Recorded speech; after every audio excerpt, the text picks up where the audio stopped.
Hey guys, welcome to my channel.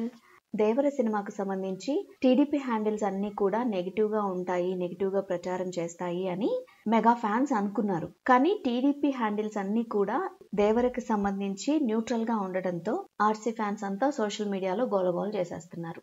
అయితే ఈ నేపథ్యంలో దిల్ రాజు కలుగు చేసుకుని ఆర్సీ ఫ్యాన్స్ కి ఒక సందేశం పంపించారనమాట. ఏంటంటే, ఇప్పుడు మీరు గోల్ చేస్తే రేపు మీ గేమ్ చేంజర్ కి వాళ్ళు వచ్చి గొడవ చేయకుండా ఎందుకుంటారు, సో ఎందుకు ఇలాంటివన్నీ కూడా, కాబట్టి కాస్త శాంతించండి అని చెప్పేసి దిల్ రాజు సందేశం పంపించాడని ఇండస్ట్రీలో టాక్ నడుస్తోంది. సో ఇది ఇప్పుడు ప్రెజెంట్ అనమాట. మీకు గుర్తుందా, 2016లో బెంగళూరులో ఎన్టీఆర్ ఫ్యాన్స్ పవన్ కళ్యాణ్ ఫ్యాన్స్ కొట్టుకుని ఆ గొడవ కాస్త ఎక్కువైపోయి ఎన్టీఆర్ ఫ్యాన్ ఒకడు వెళ్ళి పవన్ కళ్యాణ్ ఫ్యాన్ ని చంపేశాడు కత్తితో పొడిచి. అంటే అంత కోపం, అంత ఉక్రోషం ఎందుకు అంటే జస్ట్ ఫ్యాన్ అంతే. అక్కడ ఇంకా పాత గొడవలు కానీ లేకపోతే ఇంకా ఏదైనా ఉందా అంటే లేదు. అక్కడ కేవలం ఫ్యాన్స్ కి వచ్చిన గొడవ ఒకరి ప్రాణం తీస్తే ఇంకొకరిని జైలు పాలు చేసింది, ఈ ఇద్దరి ఫ్యామిలీస్ ని రోడ్డు పాలు చేసింది. కట్ చేస్తే ఆ నెక్స్ట్ ఇయరే అరవింద సమేత సినిమాకి పవన్ కళ్యాణ్ చీఫ్ గెస్ట్ గా వచ్చారు. అంటే వీళ్ళని తప్పని నేను అనట్లేదు, వాళ్ళు బాగానే ఉంటారు, మీకెందుకు మధ్యలో? ఓకే, ఫ్యాన్స్ అవ్వచ్చు, కొంతమంది ఉన్న ఆస్తుల్ని కూడా అమ్ముకుని వాళ్ళ అభిమానాన్ని చూపిస్తూ ఉంటారు, కొంతమంది అప్పులు చేసి మరీ తనకిష్టమైన హీరో కోసం ఏదేదో చేసేస్తుంటారు. అక్కడి వరకు ఓకే, అది జాడ్యమే, నిజానికి అది కూడా జాడ్యమే. బట్ ఏంటంటే అంతవరకు ఓకే, వాళ్ళ జాడ్యం వాళ్ళకే ఉంటుంది. అలా కాకుండా రోడ్డు మీద వరకు వచ్చి కత్తితో పొడిచేంత కోపం పెంచుకోవడం అంటే అది ఎంత ఫూలిష్నెస్. అంటే ఇక్కడనే కాదు, రాజకీయ నాయకుల విషయంలో కూడా మనం చాలా చూసాం, రీసెంట్గా కూడా చూస్తున్నాం. రాజకీయ నాయకుల కోసం ఓమనేసి రోడ్ల మీద గొడవలు పెట్టేసుకుంటారు, కొట్టేసుకొని తిట్టేసుకుంటారు, చివరికి జైలుకి వెళ్ళిపోతారు. ఫైనల్గా వాళ్ళు జైలుకి వెళ్తే సఫర్ అయ్యేది ఎవరు? జైలుకి వెళ్ళినాడు సఫర్ అవుతాడు, అతను జైలుకి వెళ్ళిన తర్వాత ఫ్యామిలీ, బయట ఉన్న ఫ్యామిలీ సఫర్ అవుతుంది.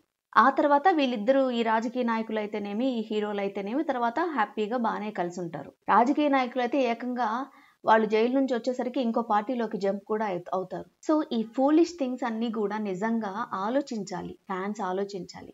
ఇది కరెక్టా, ఇది ఎందుకు ఇలా చేయడం మనం అంటే ఇప్పుడు నా ఒక్క మాట వల్ల వాళ్ళు ఏదో మారిపోతారు అని నేను అనుకోవట్లేదు. ఎందుకంటే ఇలాంటి గొడవలకు వెళ్ళకరా అని వాళ్ళ అమ్మో, వాళ్ళ అక్కో, వాళ్ళ చెల్లో, వాళ్ళ నాన్నో ఎన్నిసార్లు చెప్పుంటారు. బట్ మీరు మారరు. కాకపోతే అట్లీస్ట్ ఒక్కరు మారినా చాలు అనే ఉద్దేశంతో నేను ఈ వీడియో చేస్తున్నా. ఇప్పుడు దేవర కోసం అయితే సోషల్ మీడియాలో రచ్చ చేసేస్తున్నారు. వీళ్ళు చేస్తారు, రేపు రామ్ చరణ్ గేమ్ చేంజర్ రాగానే వాళ్ళు చేస్తారు. సరిపోయిందా? సినిమాలు వస్తూనే ఉంటాయి. ఇలా మీ మైండ్ ఎందుకు పాడు చేసుకోవడం, మీ మూడ్ ఎందుకు పాడు చేసుకోవడం, మీ సోషల్ మీడియాలో మీకంటూ ఉన్న ఒక మంచి పేరో లేకపోతే ఇంకోటి ఏదో పాడు చేసుకొని ఎందుకు మీ మీద ఒక ముద్ర వేసుకోవడం, బూతులు తిట్టుకోవడం? Is it fair? సో ఫైనల్గా ఇలాంటి ఉదంతాలు మనం ఎప్పటి నుండో చూస్తున్నాం, ఇంకా చూస్తాము.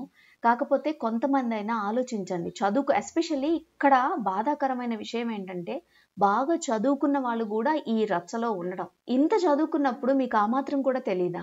మరీ చంపుకునే వరకు వెళ్ళకపోవచ్చేమో కానీ ఇదంతా రాజేసేది మొత్తం ఈ చదువుకున్న వాళ్ళే. ఈ వర్గాలుగా విడిపోవడం, ఇక్కడ మళ్ళీ క్యాస్ట్ల కోసం అని చెప్పేసి కొట్టుకోవడం, మా క్యాస్టోడ్ అయితే మా అభిమాని, లేకపోతే ఇంకొక క్యాస్టోడ్ అయితే వాళ్ళ అభిమాని, ఇంకంతేనా? మనం ఏ సెంచరీలో ఉన్నామో ఒకసారి ఆలోచించండి.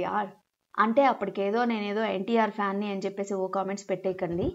అభిమానం ఉండొచ్చు, బాగుంటే సినిమా, మనం చూడకపోతే ఇంకెవరు చూస్తారు?